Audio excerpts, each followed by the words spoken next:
Hi everyone, this is Neha and I welcome you all to my class जिसमें हम discuss करने वाले हैं important MCQs for your practice based on the topic socialization process. ये एक ऐसा टॉपिक है जो सभी कॉम्पिटिटिव एग्जामिनेशन में पूछा जाता है, स्पेशली जब सीडीपी में आप प्रिपेयर कर रहे हैं या फिर किसी भी स्टेट लेवल के एग्जामिनेशन, टीचिंग से रिलेटेड किसी भी एग्जामिनेशन के लिए आप प्रिपेयर कर रहे हैं। तो सोशलाइजेशन चाइल्ड डेवलपमेंट से कनेक्ट होते हुए पूछा जाता है। तो आज की इस क्लास में हम समझने की कोशिश करेंगे, कुछ एमसीक्यूज प्रैक्टिस तो करेंगे ही, साथ ही साथ उनको अंडरस्टैंड भी करने की कोशिश करेंगे। तो चलिए क्लास की शुरुआत कर लेते हैं। क्वेश्चन नंबर 1 जो हमारे सामने है, socialization is what? Change in social norms, rapport between teacher and what is being taught, process of modernization of society, adaptation of social norm. जब हम कहते हैं कि सोशलाइजेशन का प्रोसेस हो रहा है, तो चाहे वो कोई बच्चा हो, कोई भी बड़ा पर्सन क्यों ना हो, सोशलाइजेशन के प्रोसेस में वो डिफरेंट सोशल नॉर्म्स को अडेप्ट करना सीखता है, राइट? तो इसका जो आंसर होगा that has to be D, adaptation of social norms. So socialization is basically adaptation of social norms, right? Moving on to the next question, socialization includes social integration, cultural transmission and what? In options में से हमें बताना है कि socialisation में और क्या included होता है। Providing emotional support, discouragement of rebellion, development of the individuals personality and fitting individuals into society forcefully. Obviously कुछ ऑप्शंस यहाँ पे आपको नेगेटिव साउंड कर रहे होंगे, राइट? तो वो ऑब्वियसली हमारा आंसर नहीं है। Development of the individuals personality, जब सोशलाइजेशन का प्रोसेस होता है तो लोग दुनिया में जिस तरह के का सोशल वर्ड अपने लिए चूज करते हैं, जिस तरह के एटमॉस्फेयर में वो रहते हैं, उस हिसाब से उनकी पर्सनालिटी शेप होती है, right? So option C is the correct answer for this question. आगे बढ़ते हैं क्वेश्चन नंबर 3 की तरफ। Out of the following stages of life, what does the most crucial socialization in a person takes place? कौन सी वो stage होती है हमारे डेवलपमेंट की जब सोशलाइजेशन का प्रोसेस सबसे ज्यादा टिपिकल हो जाता है, सबसे ज्यादा क्रूशियल हो जाता है?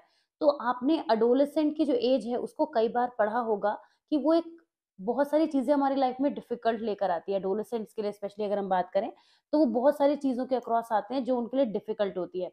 तो इस तरीके से सोशलाइजेशन के प्रोसेस को आप याद रख सकते हैं कि वो अडोलेसेंट्स के लिए एक डिफिकल्ट प्रोसेस होता है, डिफिकल्ट टाइम होता है। So option B is the correct answer. Which is regarded as the first stage of socialization in school? देखिए, इन्फेंसी में तो बच्चा स्कूल जाता नहीं है, तो वो कौन से टाइम पीरियड होता है जब बच्चा स्कूल जाना शुरू करता है? Childhood, right? एडोलेसेंस में भी नहीं होता है, एडोलेसेंस तो आगे का टाइम हो गया, अडल्टहुड तो और भी ज्यादा आगे का हो गया, और हम फर्स्ट स्टेज की बात कर रहे हैं। तो बड़ा सिंपल है कि कौन सी पहली एज है सोशलाइजेशन की? चाइल्डहुड। ये फिगर आउट करना इजी भी बहुत है। तो लेकिन यही क्वेश्चन आते हैं एग्जामिनेशन में, तो आप ये समझ के चलिए कि भले ही हमें भी इजी लगते हैं बट बच्चे अक्सर इनमें भी कंफ्यूज हो जाते हैं, सो दैट्स ओके। आगे बढ़ते हैं क्वेश्चन नंबर 5 की तरफ। Which one of the following is the first source for the socialization for a child? इनमें से कौन सा पहला सोर्स होता है? वैसे भी हम जानते हैं कि दुनिया में आने के बाद बच्चा सबसे पहले अपनी फैमिली से कनेक्ट होता है, राइट? तो एक तो इस वजह से भी फैमिली हो जाएगा, और दूसरी बात आपको ये भी मालूम है कि जो सोशलाइजेशन के टाइप होते हैं ना, तो उसमें जो प्राइमरी सोशलाइजेशन होता है वो फैमिली से ही एसोसिएटेड होता है। तो इस वजह से भी इसका आंसर ऑप्शन ए होना चाहिए, family.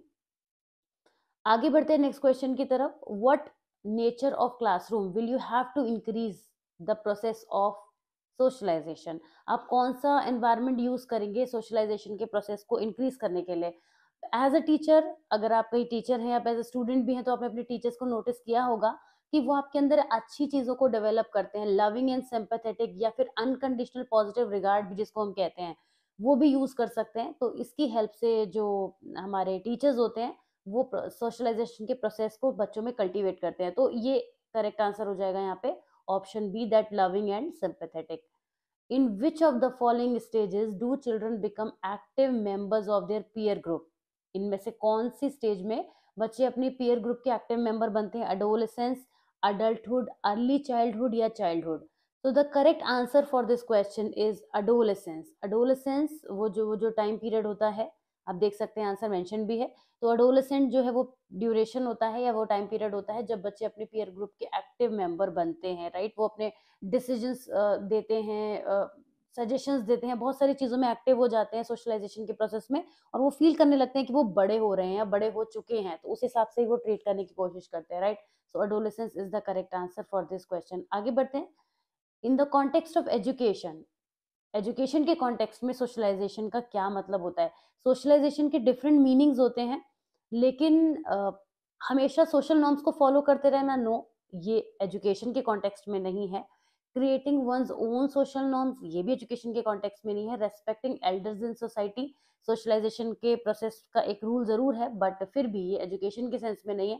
So clearly option D is the correct answer की adapting and adjusting to social environment is what socialization. So this is the correct answer clearly.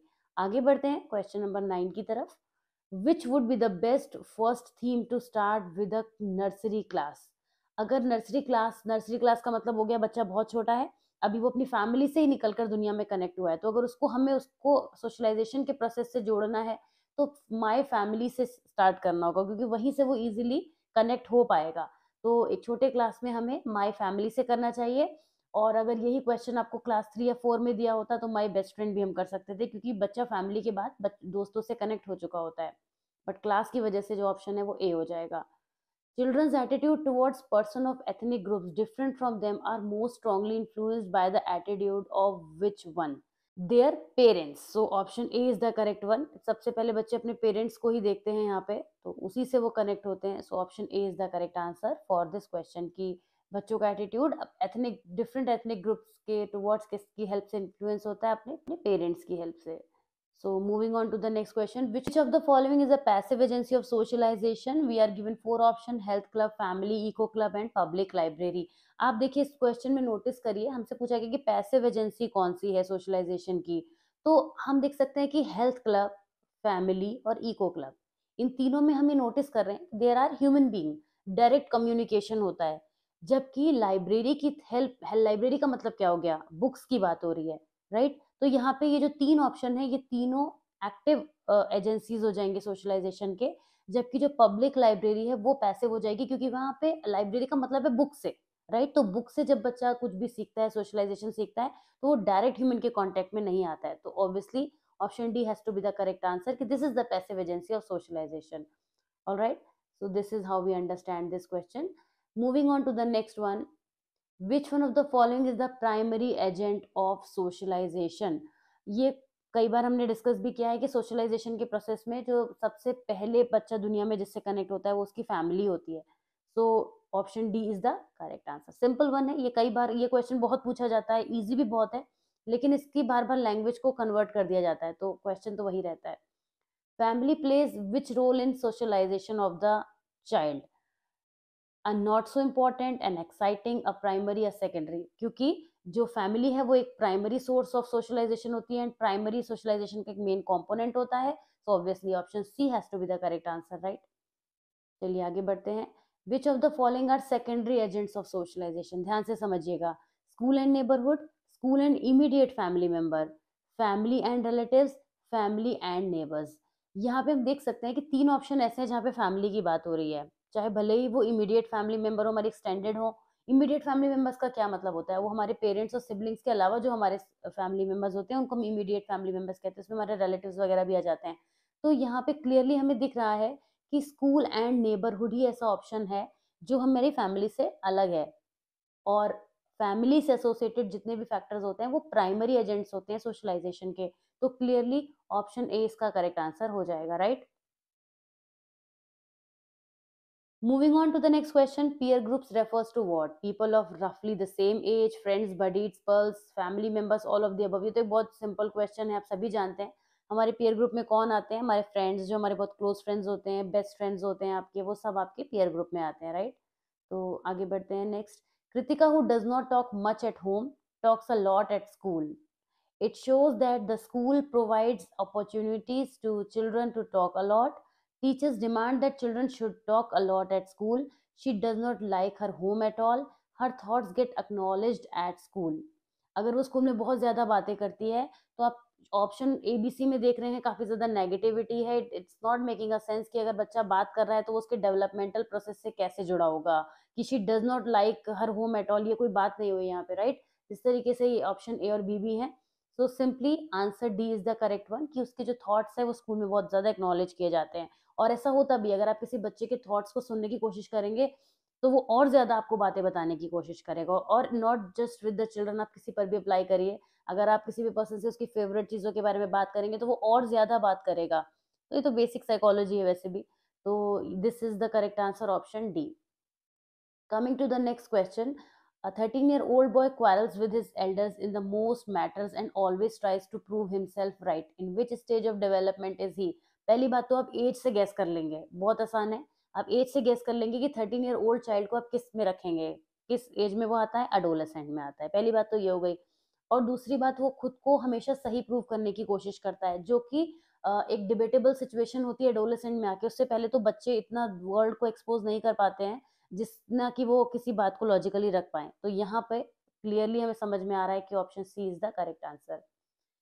In the progressive model of education as implemented by CBSE, socialization of children is done in such a way so as to expect them to give up time consuming social habits and learn how to score good grades, be an active participants in the group work and learn social skills, prepare themselves to conform to the rules and regulations of society without questioning, accept what they are offered by the school irrespective of their school background.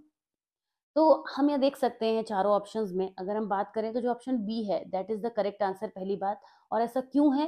क्योंकि give up time consuming social habits, पहली बात यहाँ पे negativity की बात हो रही है, राइट। सोशलाइजेशन, देखिए क्वेश्चन क्या है, socialization of children is done in such a way, किस तरीके से किया जाता है, उनके टाइम कंज्यूमिंग सोशल हैबिट्स को गिव अप करा के? नो, तो that will be wrong, obviously गलत हो जाएगा। Prepare themselves to conform to the rules and regulation society without questioning, ये भी एक नेगेटिविटी साउंड कर रहा है। Accept what they are offered by the school irrespective of their social background, ये भी गलत हो गया। तो clearly option B is the correct answer of this question, जिसे हम इजीली समझ सकते हैं, इस टाइप के क्वेश्चन एग्जामिनेशन में पूछे जाते हैं। Coming to the last question, which type of nature will you have in your class to increase the process of socialization? We have already repeated this question, loving and sympathetic, we have done it, right? So this was it for the class. One or two questions were repeated, that's not a problem, but you must have understood the questions well, and I hope you would have liked the video. So if you have understood it well, then please subscribe to the channel. Also, please like the video and keep supporting like you always do. See you very soon in the next video. Till then, take care. Bye bye.